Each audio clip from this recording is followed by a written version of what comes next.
नमस्कार फ्रेंड, प्रश्न है एक नहर का अनुप्रस्थ काट एक समलंब है। नहर शीर्ष पर 8 मीटर चौड़ी है और तली में 6 मीटर चौड़ी है। यदि 50 किलोमीटर लंबी नहर को तैयार करने में 112 गुना 10 पर पावर 4 घन मीटर मिट्टी की खुदाई की गई तो नहर की गहराई क्या है। आइए इस प्रश्न को सोल्व करते हैं। लेकिन इस प्रश्न में कुछ नया वर्ड आप लोग देख रहे हैं, जैसे कि अनुप्रस्थ काट। ठीक है, ये क्या होता है इसको समझिए। एक एग्जाम्पल ले लेते हैं। ये क्या है? बोलिए एक बेलन है। तो बोलिए अगर इसका त्रिज्या r है, ठीक है, समझ लीजिए इसका त्रिज्या r है और इसका ऊंचाई जो है वह h है। ठीक है, इसका ऊंचाई h है। तो बोलिए इसका आयतन क्या होगा? तो आपको पता है कि बेलन का आयतन होता है भैया पाई r स्क्वायर h होता है ना। बोलिए हाँ होता है। लेकिन आपको कहीं भी सवाल में ना ही चित्र दिया हो, ठीक है, और ना ही बोला जाए कि एक बेलनाकार पात्र है। आपको सवाल इस टाइप से दिया जाए कि एक खिलौना है जिसका कि अनुप्रस्थ काट एक वृत्त है जिसकी त्रिज्या r है और उसकी ऊंचाई जो है h है, तो उसका आयतन बताइए। बोलिए कुछ नया वर्ड। अनुप्रस्थ काट एक वृत्त है और उसका ऊंचाई h है। कुछ न वृत्त, न शंकु, न गोला, न बेलन, न आयतन, कुछ नहीं बताया गया है। अनुप्रस्थ काट जो है वृत्त है, उसका त्रिज्या r है, ऊंचाई इतना है। तो आप लोग को इतना समझना चाहिए कि जहां अनुप्रस्थ काट का बात किया जाए तो आप लोग समझ जाइए कि उसका पेंदी का बात किया गया है कि वह जो खिलौना तैयार हुआ है उसका बेस क्या है, उसका आधार क्या है, ठीक है, उसका पेंदी क्या है। तो बताया गया कि पेंदी एक वृत्त है। तो सबसे पहले आप उस वृत्त का क्षेत्रफल निकाल दीजिए। तो त्रिज्या r दिया गया है, तो वृत्त का क्षेत्रफल क्या होता है? पाई r स्क्वायर। ठीक है, क्षेत्रफल निकल गया। और उसके बाद उसका ऊंचाई भी आप लोग को दिया गया है कि ऊंचाई उसका कितना है। तो बोलिए h है। ठीक है, इस ऊंचाई का मतलब पैरेलल, दोनों रेखा क्या है? समांतर है। और खिलौना आपका इस टाइप का है। अगर इतना बात आपको समझ में आ जाए तो पेंदी का क्षेत्रफल को ऊंचाई से जैसे आप गुना कीजिएगा तो आपका आयतन निकल जाएगा। तो बोलिए क्या होगा? पेंदी का क्षेत्रफल निकला पाई r स्क्वायर, उसको h से गुना कर दिए तो निकल गया उसका आयतन पाई r स्क्वायर h। एक सवाल से समझिए। चित्र में एक प्रिज्म है। सबसे पहले चित्र देख लीजिए। प्रिज्म है जिसके अनुप्रस्थ काट एक नियमित समषष्ठभुज है। ठीक है, समझ पा रहे हैं आप? जिसकी भुजा √2 सेंटीमीटर है। मतलब क्या? समषष्ठभुज का प्रत्येक भुजा जो है √2 सेंटीमीटर है। और ऊंचाई जो है इसका, मतलब इस टोटल का ऊंचाई, ठीक है, 2√3 है। तो प्रिज्म का आयतन ज्ञात कीजिए। तो बोलिए ऐसे कैसे इसका आप लोग आयतन निकाल दीजिएगा?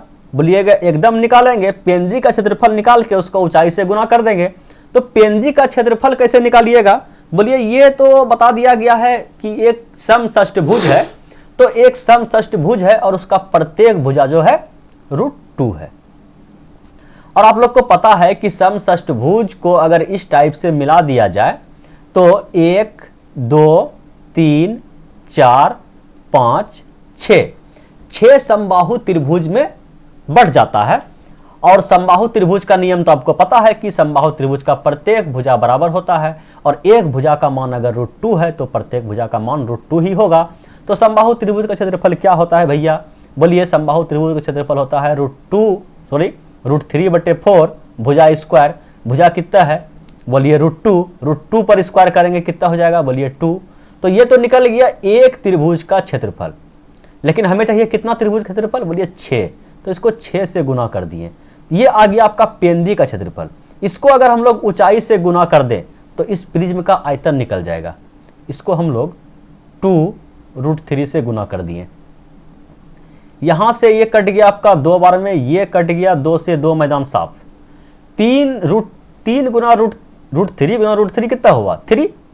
ठीक है, और 3 को अगर 6 से गुना कर दिया जाए तो कितना हुआ? 6 × 18 सेंटीमीटर क्यूब।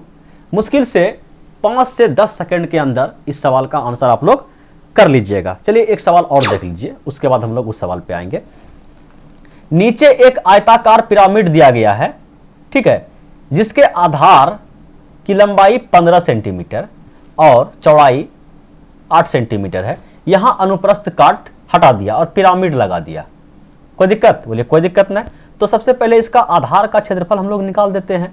बोलिए क्षेत्रफल क्या है, एक आयताकार है, तो आयत का क्षेत्रफल क्या होता है, लंबाई गुना चौड़ाई। मतलब क्या, पेंदी का क्षेत्रफल 15 गुना 8, ठीक है, पेंदी का क्षेत्रफल कितना आ गया 15 गुना 8। इसको इधर साफ से लिख लेते हैं,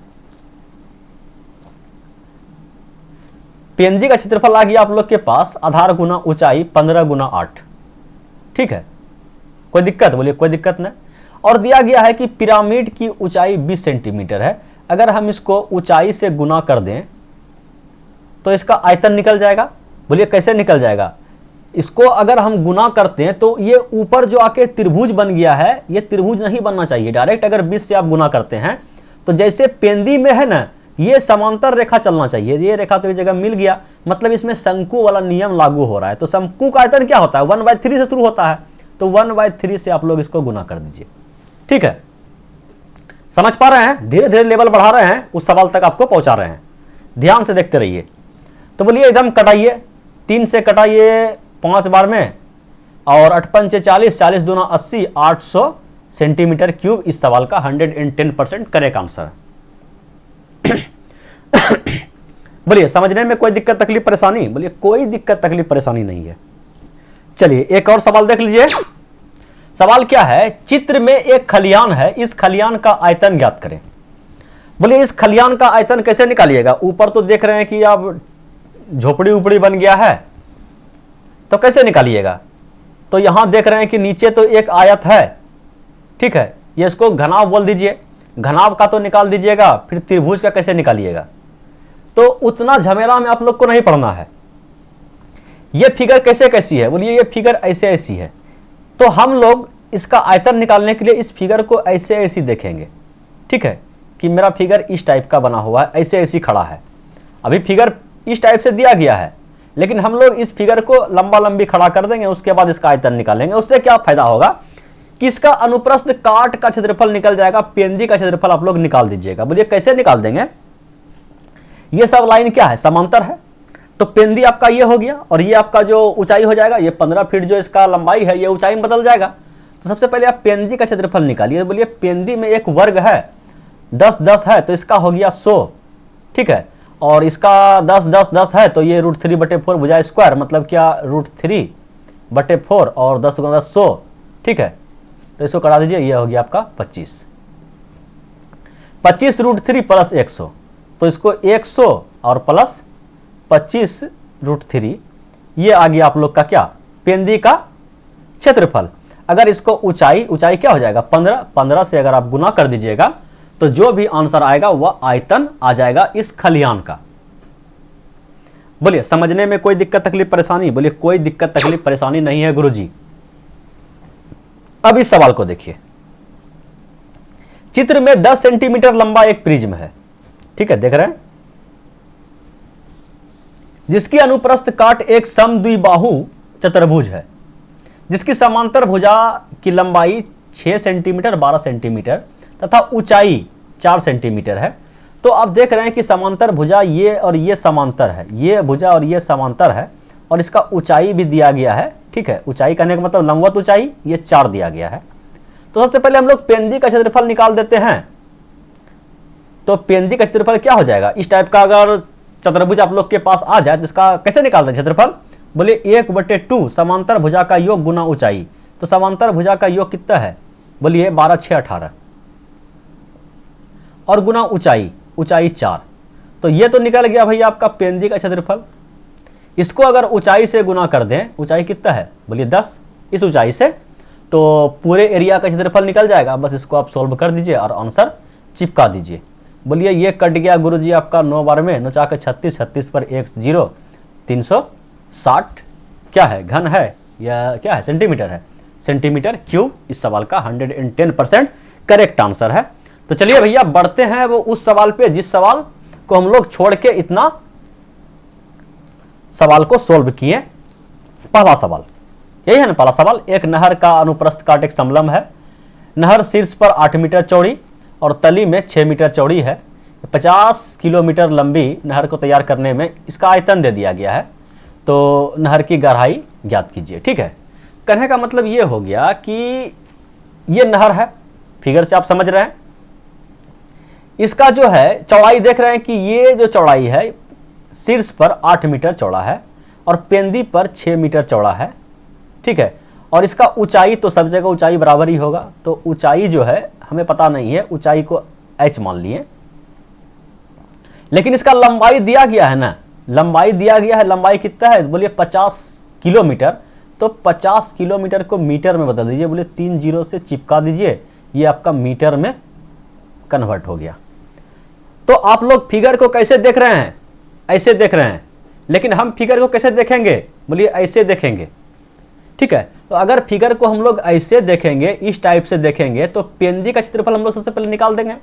बोलिए पेंदी का क्षेत्रफल निकालिएगा तो क्या बन गया, यहाँ पे बोलिए समलंब बन गया, समांतर चतुर्भुज बन गया।